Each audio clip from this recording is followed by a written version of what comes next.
जोधपुर के शास्त्री नगर में स्थित काजरी का 65वां स्थापना दिवस रविवार को समारोह पूर्वक मनाया गया। इस अवसर पर संस्था के पदाधिकारियों ने बताया कि राजस्थान के किसानों को बढ़ावा देने एवं खाद्य सुरक्षा के लिहाज से काजरी का एक महत्वपूर्ण योगदान रहा है। काजरी पिछले 65 वर्षों से लगातार किसानों की सेवारत कार्य कर रहा है, जिसके तहत किस प्रकार फसलों को सुरक्षा प्रदान की जाए और नियमित बारिश से कैसे फसलों को बचाया जाए, किस प्रकार उत्पादकता बढ़ाई जाए, तकनीकी माध्यम से अपनी खेती को कैसे बढ़ावा दिया जाए, जैसे कई कार्य काजरी द्वारा किए जाते हैं और उसका परिणाम है कि पिछले कई वर्षों में उत्पादन में भी बढ़ावा देखने को मिला है। उन्होंने बताया आने वाले समय में विज्ञान के सहारे एवं तकनीक के माध्यम से खेती को किस प्रकार और अधिक सुरक्षित किया जाए एवं बढ़ाया जाए, इसके लिए भी काजरी लगातार प्रयासरत रहेगा। धन्यवाद। काजरी सदैव ही किसानों की सेवा में तत्पर रहता है और इस चुनौतीपूर्ण माहौल में जहाँ पर कृषि से संबंधित खतरे की संभावना बनी रहती है,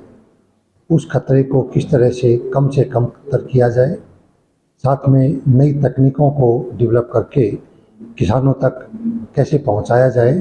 और अगर उनमें कोई कमियां रहती हैं उन कमियों को कैसे दूर किया जाए, इस पूरे मॉडल के साथ काजरी पिछले 65 वर्षों से इस मुश्किल हालात में बहुत अच्छे अचीवमेंट्स दे पाने में सफल रहा है, जिसका नतीजा ये निकला है कि यहाँ पर किसानों के खेतों में उत्पादन बढ़ा है, उत्पादकता बढ़ी है और जो टीबे चलते हुए थे उनमें कमी आई है और किसानों की आर्थिक स्थिति में जितना सुधार खेती के माध्यम से हुआ है उसमें काजरी का योगदान सबसे अहम है। लेकिन हम ये भी मानते हैं कि आने वाले समय की चुनौतियां हैं, उसके लिए आगे बढ़ने के लिए हमें विज्ञान से आधारित कृषि को आगे बढ़ाना होगा। एप्रोप्रिएट पॉलिसी मेकर्स को एडवाइस करनी पड़ेगी और किसानों को भी ये बताना पड़ेगा कि आने वाले समय में जो प्राकृतिक संसाधन है उनको ध्यान में रखते हुए खेती करें, ताकि एक खेती की जो गुणवत्ता है, खेती की जो सस्टेनेबिलिटी है वो बनी रहे और उनके परिवार का भरण पोषण उसी तरह से चलता रहे और आगे आने वाले समय में और बेहतर हो। के 65 साल पूरे हो रहे हैं। किसी भी संस्थान के लिए 65 साल का जो प्रवास होता है वो बहुत महत्वपूर्ण होता है और पिछले 65 सालों में इस मरुभूमि में इस संस्थान ने जो एक काम किया है उसके कारण यहाँ पर जो प्राकृतिक संसाधन है उनको उनका संरक्षण अच्छे से हो सका है। साथ ही जितना यहाँ पे रेनफॉल होता है, जिस तरह की मिट्टियाँ है, जिस तरह की वनस्पति है, उसको अधिक डिस्टर्ब किए बिना किस प्रकार विकास हो सकता है, इसके अलग अलग मॉडल्स प्रस्तुत किए। राजस्थान सरकार ने ही नहीं बल्कि एरिड जोन में आने वाले और जो मरुस्थल है, जो कुछ भाग गुजरात में है,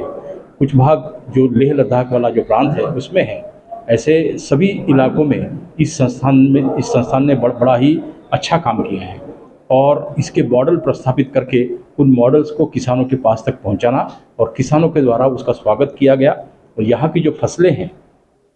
कम वर्षा वाले क्षेत्र में कम समय में होने वाली जो फसलें थी